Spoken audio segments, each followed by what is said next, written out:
wrote a letter last week talking about the work at the foundation, sharing some of the problems, and Warren Buffett had recommended I do that, being honest about what was going well, what wasn't, and making it kind of an annual thing.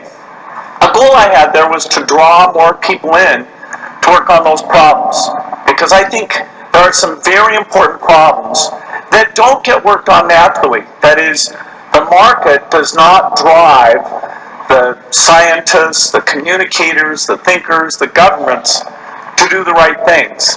And only by paying attention to these things and having brilliant people who care and draw other people in can we make as much progress as we need to. So this morning I'm going to share two of these problems and talk about where they stand.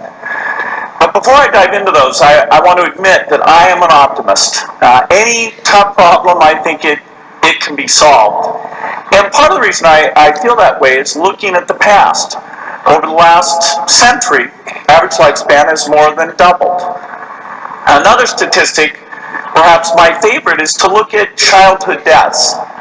As recently as 1960, 110 million children were born, and 20 million of those died before the age of 5. 5 years ago, 135 million children were born, so more, and less than 10 million of them died before the age of 5.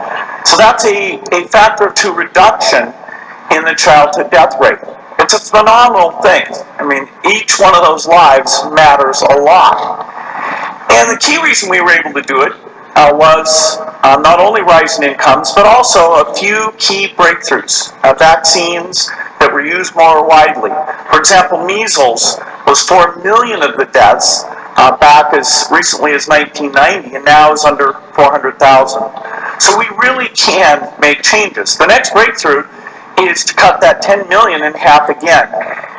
And I think that's doable in well under 20 years. Why?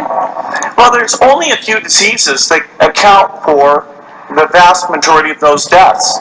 Diarrhea, pneumonia, and malaria. And so that brings us to the first problem that I'll raise this morning, which is how do we stop a disease, a deadly disease, that's spread by mosquitoes? Well, what's the history of this disease? It's been a severe disease for thousands of years. In fact, if we look at the genetic code, it's the only disease we can see that people who lived in Africa actually evolved several things to avoid malarial deaths.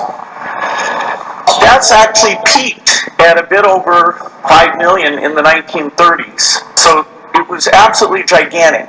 And the disease was all over the world. Terrible disease. It was in the United States. It was in Europe. People didn't know what caused it until the early